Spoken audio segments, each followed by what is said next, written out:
December 7th, 1941. The Air Forces have their own reasons for remembering Pearl Harbor. In the entire Pacific area, we had left only 176 planes. We faced a formidable German Luftwaffe and a strong Japanese Air Force with an overall total less than 1,000 first-line combat planes. However, though we didn't have the planes in the air, we did have them on the assembly lines. Long before Pearl Harbor, the President had requested a program of 50,000 planes a year. Due to this foresight, our entry into the war found us with our designs set, many of our factories converted to war production, and our bombers and fighters beginning to roll off the assembly lines. And we knew our planes were as good as any in the world, for the latest lessons learned in Europe, such as the need for heavier armament, had been incorporated. But what about the men to fly the planes? Training was the #1 problem. Lines of recruits appeared all over the country. The training commands pumped them into 2 main arteries. As the men arrived, schools sprang up to take them in. Air cadets went through a variety of schools preparatory to flying, while future ground crews learned 100 different trades. Some ground men volunteered for flying jobs. Others became officers. Flyers went on to the airfields, while gunnery training was given to bombardiers, navigators, and other potential crew members. Gaining constantly in skill, individually trained men from 1,000 schools poured on schedule into the operational training units. Here at last, they become units of air power. This program keeps aloft in the United States every day more than 120,000 men.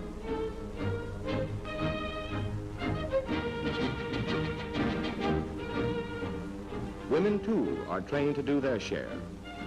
Our women pilots, the WASPs, deliver planes to home bases and perform tasks such as towing target sleeves for gunnery practice. Our air WACs have been trained for jobs in many phases of the service. The final stage of training is reached in the operational units. Here, the individually trained men, for the first time, meet the teammates beside whom they will fight and the combat planes they will fly. They train in organizational units as large as a complete task force, simulating combat conditions.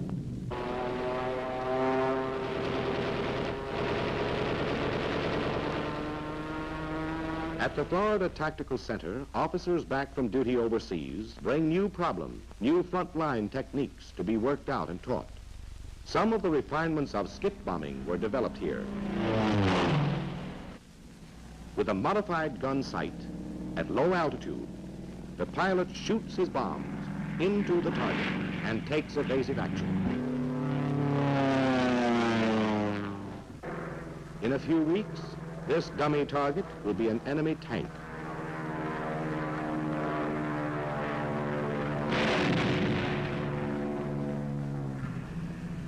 In a few weeks, this will be an enemy ship.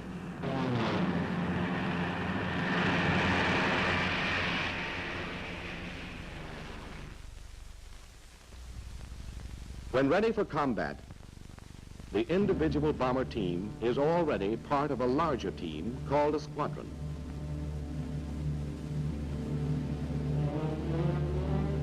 Four squadrons comprise a group. 3 groups, a wing. 5 wings, an air division, and 4 divisions, a bomber command. A fighter command is built up much the same way. Another vital command is the Air Service Command. They are the boys without whom the planes would never leave the ground. To service the planes, repair shops and warehouses have been established, such as this one in England. These warehouses stock 4 times as many items as there are in a Sears Roebuck catalog. The Service Command has become the biggest export business in the world, delivering in huge quantities.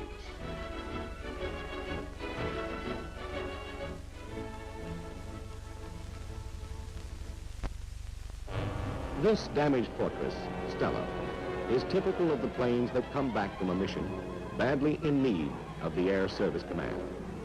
For 3 of Stella's motors were dead. The 4th managed to get her back to England, but she ended up in a meadow. Stella was a mess until a mobile machine shop arrived. A temporary repair depot was set up, and the boys of the Air Service Command went to work.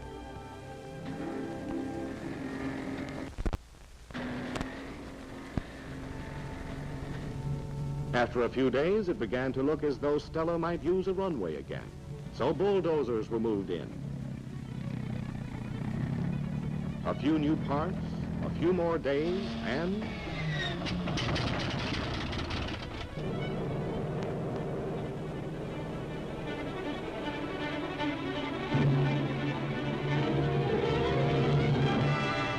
she flew again, ready to fight again, thanks to the Air Service Command. The 3 commands are the backbone of an overseas air force. This is a global war. To understand the extent of our air operation, we must take a global point of view. You're looking at the world spread out from the North Pole. Today we have 15 air forces, all joined together by the network of the Air Transport Command. 110,000 miles of regularly scheduled routes, 4.5 times around the world. Over these routes, the ATC ferries planes from factory to front. It transports key personnel and delivers supplies at the rate of 10 million miles a month.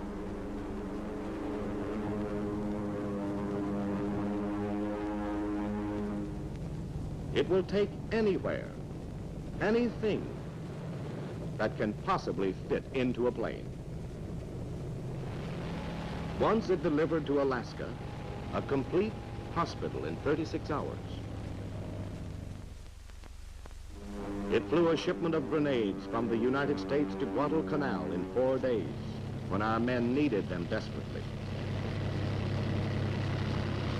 The little extra that can turn the tide of battle.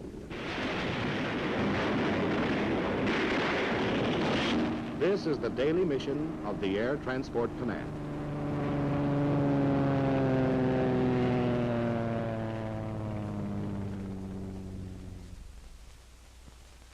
Our 15 air forces were formed at different times for varied purposes.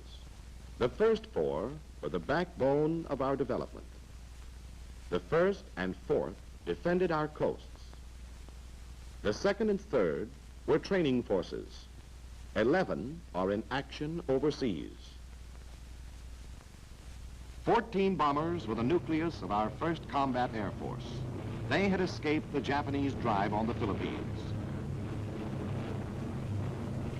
Out of bombs and ammunition, these battered early model fortresses headed for Australia, evading the swift Japanese expansion over the islands of the Pacific. This was the beginning of our 5th Air Force. The 5th is a self-made Air Force. At the start, it had to improvise with whatever facilities happened to be available in the area. Nevertheless, within 3 months, it had joined the Navy in the Battle of the Coral Sea.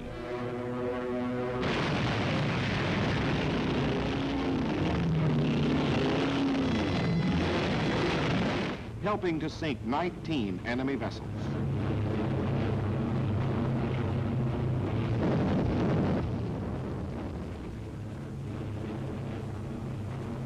Some months later, a B-24 on reconnaissance located a column of Japanese warships moving through the Bismarck Sea toward New Guinea.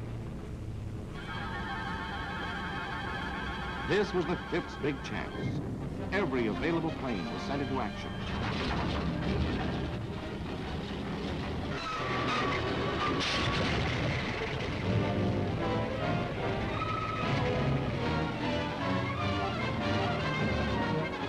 For 3 days, 162 American and Australian planes bombed and strafed the Jap fleet. Many of our flyers came in at mast high altitude to skip bomb the enemy.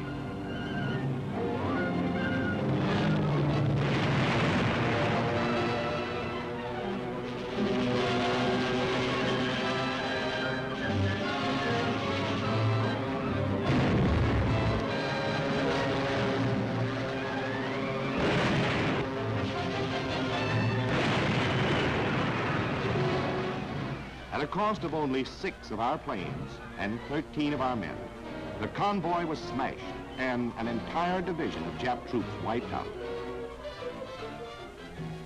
This marked the limit of Japanese expansion. The 5th proceeded to take the offensive against the enemy's formidable system of interlocking bases. Japanese pressure had been concentrated on Port Moresby. We countered swiftly. Our troop carrier command flew 15,000 men across the Owen Stanley Range in one air movement.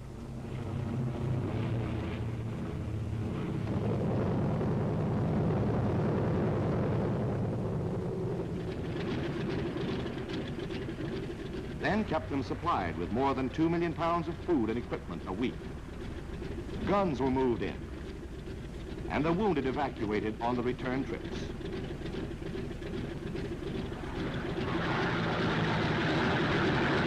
Following the spearhead came the engineers. Sometimes they had equipment, sometimes they improvised. Whatever their tools, they built airstrips out of the jungle in record time. From these advanced airstrips, the 5th was able to strike deeper into the Jap perimeter. Rabaul.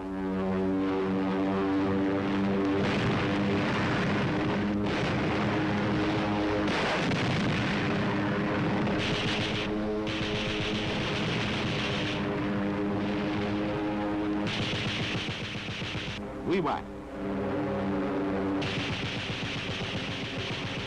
We strafed enemy airfields and installations again and again.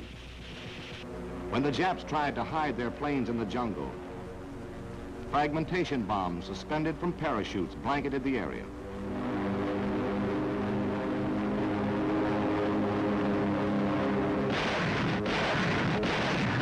The 5th has destroyed over 1,500 enemy planes, 400 of them at Wewak alone. Our air superiority in the Southwest Pacific has been definitely established. To counter the Jap threat, we're building our own network of air bases on territory recaptured by our combined operations.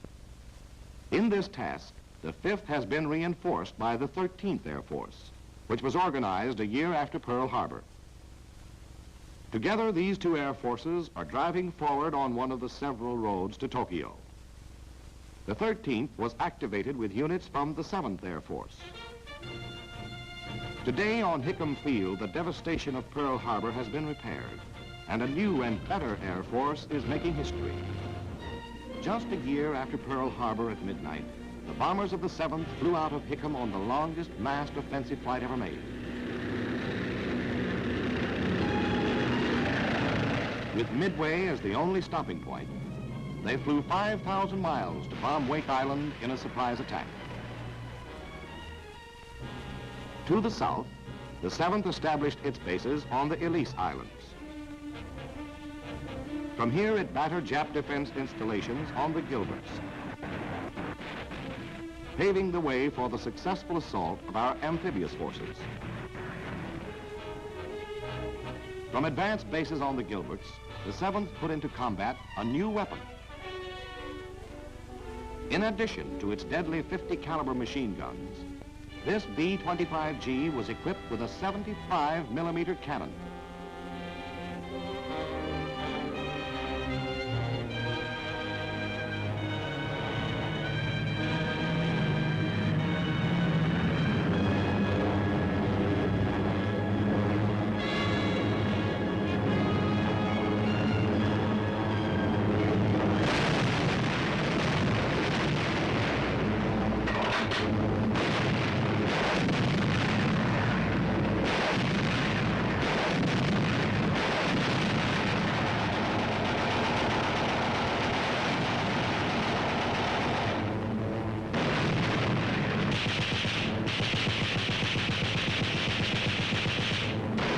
Saturated by the firepower of the 7th and of the Navy, another impregnable stronghold was taken by our armed forces.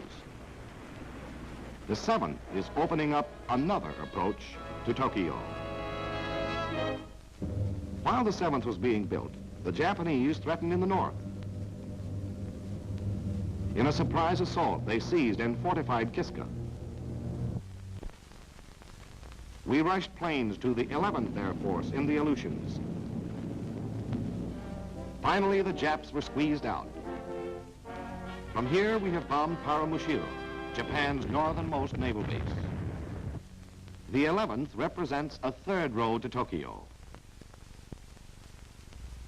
Many of the planes that were rushed to the Aleutians came from Panama, where our 6th Air Force has defended the Canal Zone. The 6th has patrolled the Caribbean for submarines and guarded the sea routes to Africa and Europe.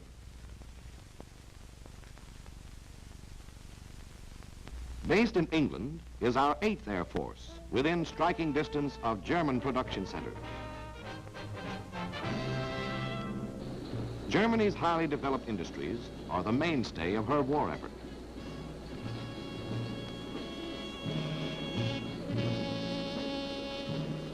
Our strategic bombing has been aimed at the heart of these industries, executing the United Nations strategy of weakening Germany for the invasion.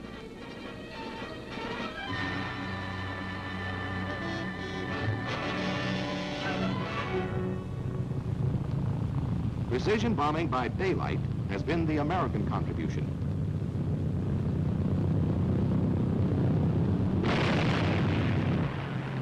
Night attacks on whole industrial areas has been the job of Britain's RAF.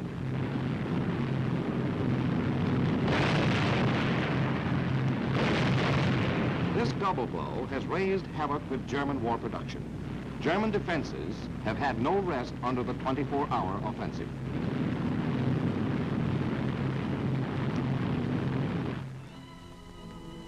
Wrecked cities present an additional problem. As this captured film shows, the Army has been forced to take charge of Berlin's frightened population.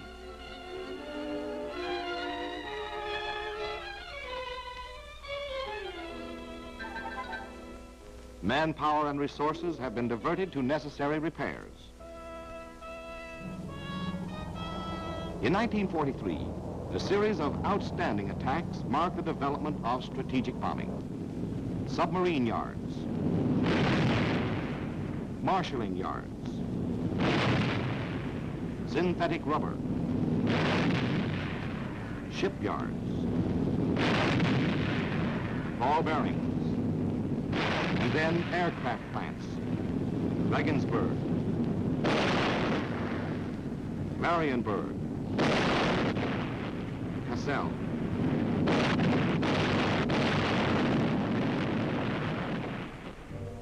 Today, the huge missions over Europe must be carefully and elaborately planned.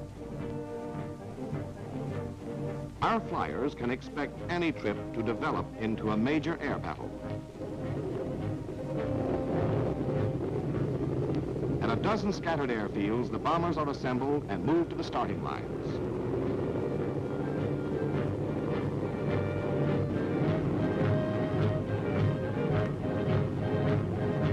Takeoff time.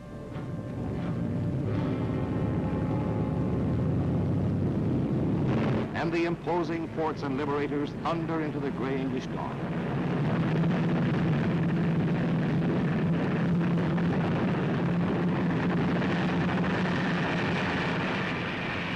They take off on split-second schedule, but war in the air is so swift that a few moments' error may mean a missed rendezvous.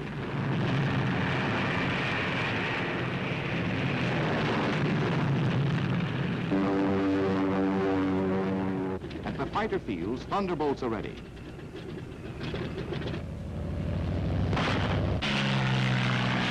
They set out to meet the bombers, followed by twin-engine lightnings.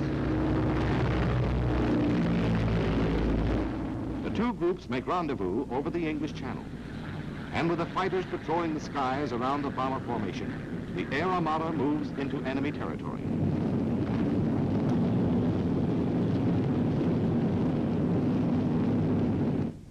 News of the approaching air invasion is flashed through the German warning system.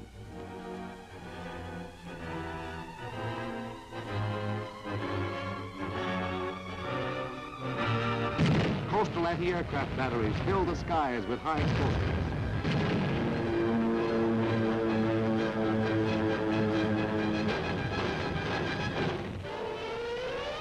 Alarm sirens wail over the German fighter fields and pilots sprint to their planes.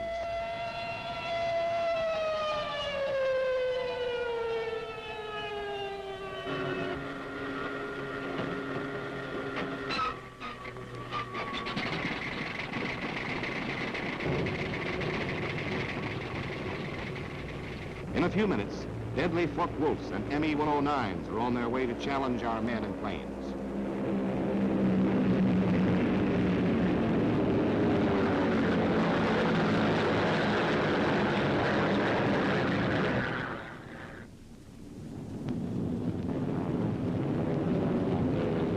Our fighters peel off to meet the enemy threat, and the battle is on.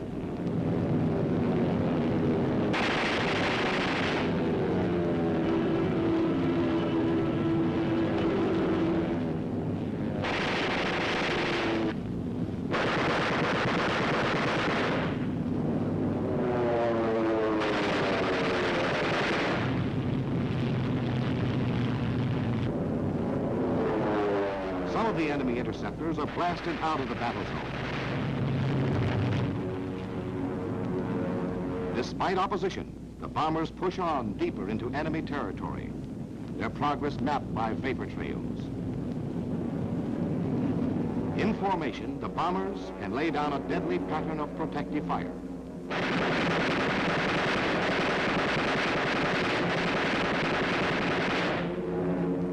Nevertheless, the enemy fighter attacks, plus the anti-aircraft barrage, take their toll. Our planes begin to show damage. Some drop behind. Above the battle, the enemy commander locates the stragglers. His fighters close into the kill.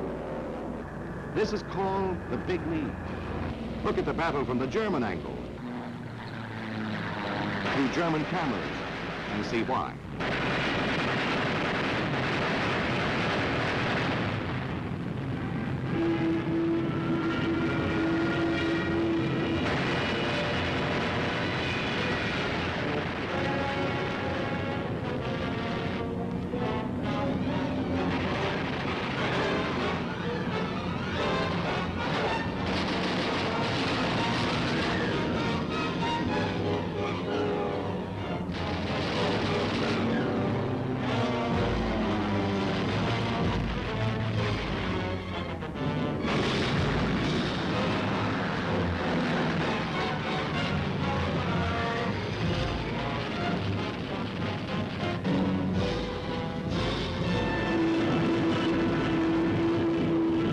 The main body of our formation closes in on the target. The enemy has never succeeded in making an American mission turn back before completing its task. Despite the threat of sudden, violent death, our flyers stick to their jobs until the bombs are away.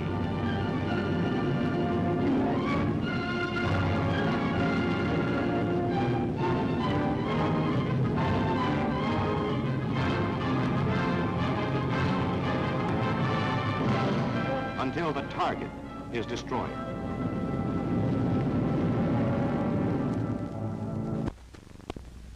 While the 8th hammered Europe, a new Air Force, known by the code name of Junior, had been activated. Its purpose, strength and destination, all secret. The secret came out in Africa.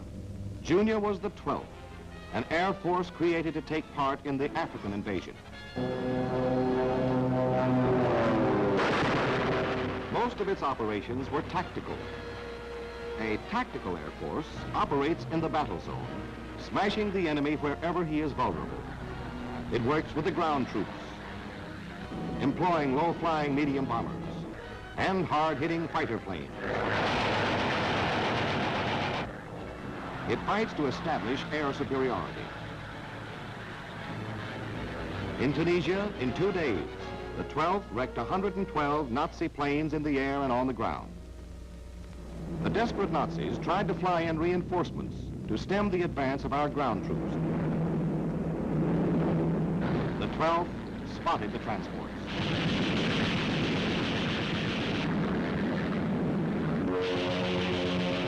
No reinforcements arrived. In the meantime, the 9th Air Force had joined the RAF in covering General Montgomery's victorious march from El Alamein.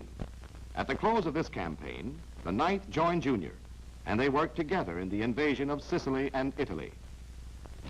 In amphibious landings, the foot soldier has to carry out one of the toughest and most dangerous of all combat assignments. Air cover is of supreme importance, both to his morale and to the success of the operations.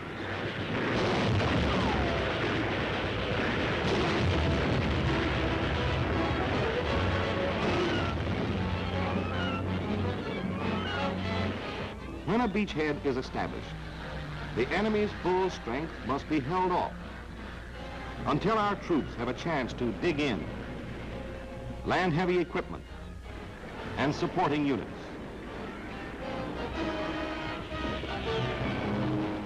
The tactical air power of the 12th and the 9th accomplished this in Italy.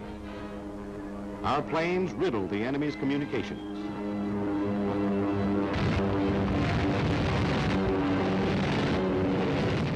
Neutralized his artillery,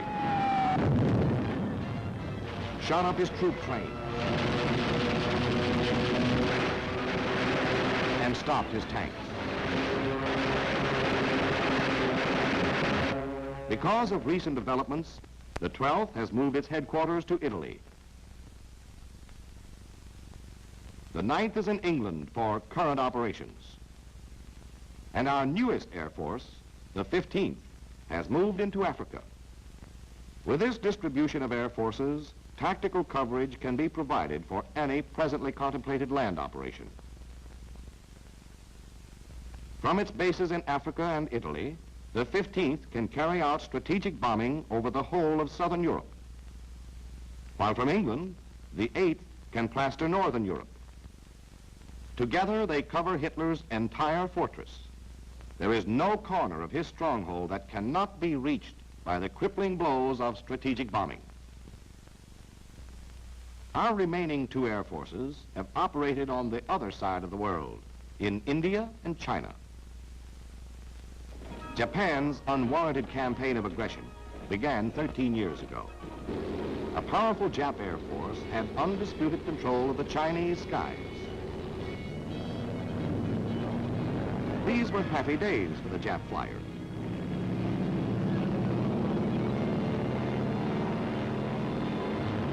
They flew their missions almost unopposed. They murdered at will.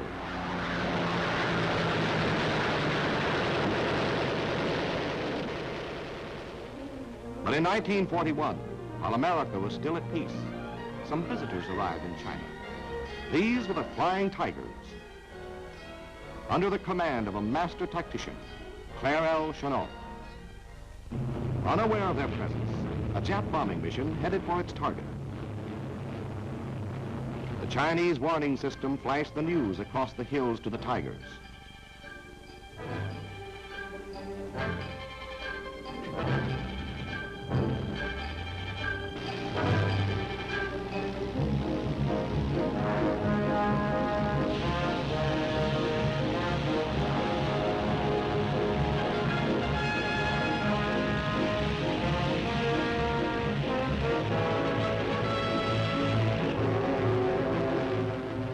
Tigers climbed high as the enemy came on unsuspecting.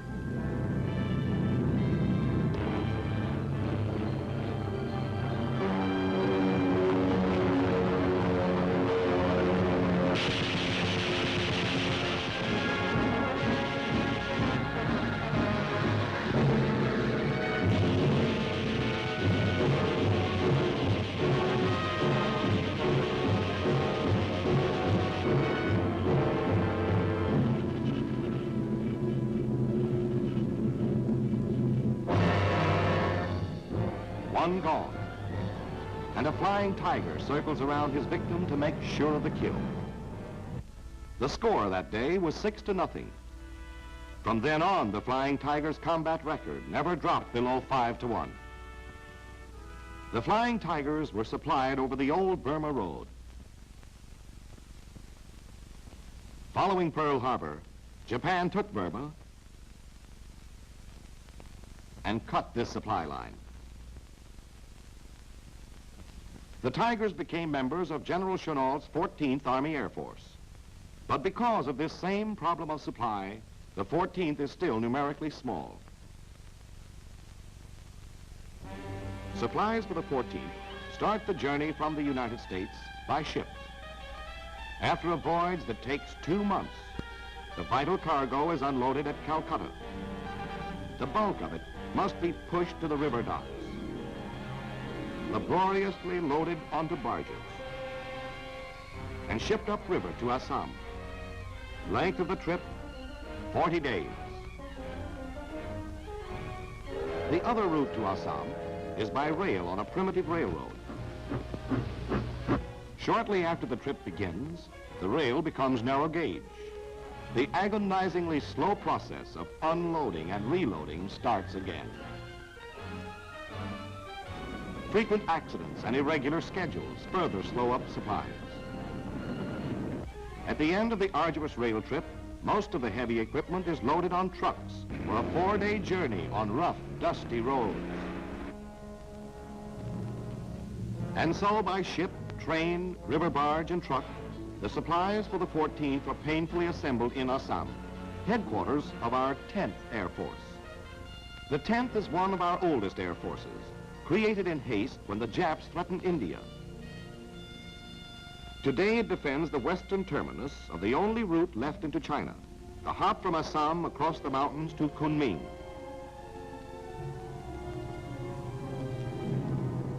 The last leg of the trip is known to the pilots as going over the hump. The trip is as dangerous as any combat mission. Most of the time, the weather is so bad that the pilots have to make the 17,000-foot mountain passes on instruments. If they veer south, they drift into Jap-held Burma.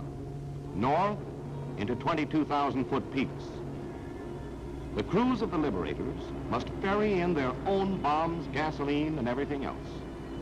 In order to fly one bombing mission, they must make 4 trips across the hump.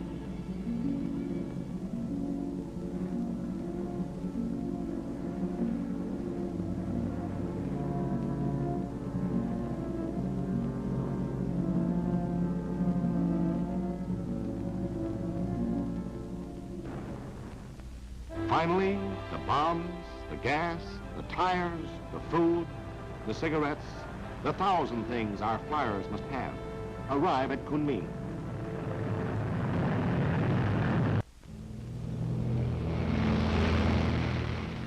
But the journey isn't over yet.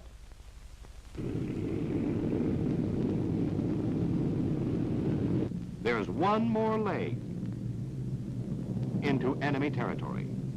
Hong Kong is the objective on this mission. The bombs are finally away. They've come 10,000 long miles. They've been en route for close to 6 months. But on this last couple of miles, they travel swift and true into the enemy target. To broaden the scope of our operations in China, we're building a supply route from Ledo. The road is being built as we fight and will eventually connect with the old Burma Road. When completed, it will carry some 40,000 tons per month. The conquest of Burma would further facilitate transport by opening up the port of Rangoon. But basically, we must have a direct route into China. For China, besides having obvious geographical advantages, has the great asset of its people. American-trained Chinese pilots have already proved themselves in the 14th. The Chinese make expert mechanics, and their manpower is limitless. Potentially, China is our best base for strategic bombing of Japan.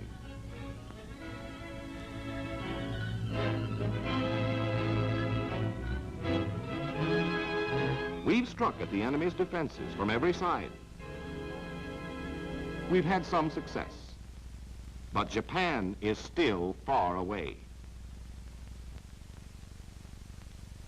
For our 15 air forces all over the world, 1943 was a year of great achievement. We flew more than 350,000 combat sorties. But in 1944, we will fly an estimated 1,500,000 sorties. Over 4 times as many as last year.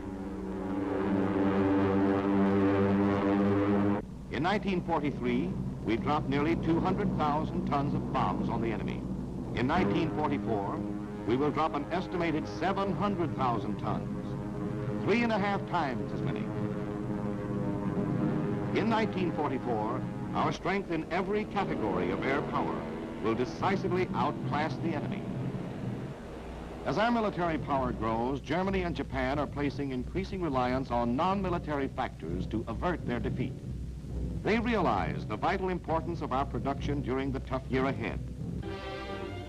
They're counting on their theory that a democratic people is too undisciplined to maintain the terrific production pace we have set.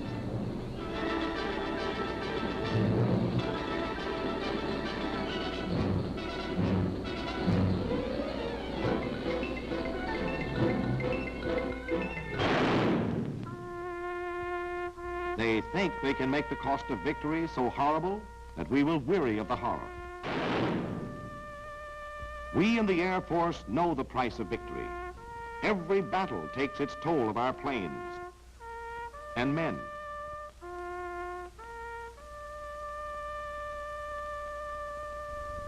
Our enemies think that we will flinch at the prospect of further casualties and settle for a compromise peace.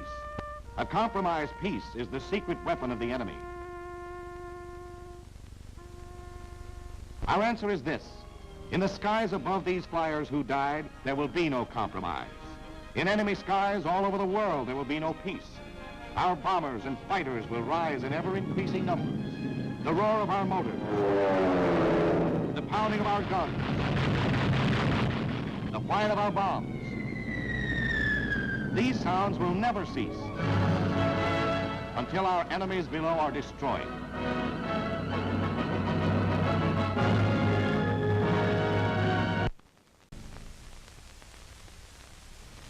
Ladies and gentlemen, during the past few weeks, I have seen your air forces in combat, and I am proud of what I have seen. When I refer to the United States Army Air Forces as your air forces, I mean it in every sense of the word. In 2 years, we have come up from 7th place to 1st place, and today we have the largest and mightiest air force in the world. That was a job accomplished by the will and energy of the entire people of the United States. It was accomplished by our young men who left their peacetime pursuits to become pilots, bombardiers, radio technicians, gunners, by those who operated our great commercial airlines. It was accomplished by American labor, by the veterans, the newcomers, by actors, welders, typists. We welcomed anyone who was skilled, and we were grateful to those who willingly forgot their usual Sunday afternoon drives. The building of our Army Air Forces is a great achievement of a democratic people and a democratic government. Many facts have been withheld in the past for reasons of military secrecy. Some of these facts can now be given as a record of your achievements, as a report of what you have done and are doing. Every American can well be proud of this record.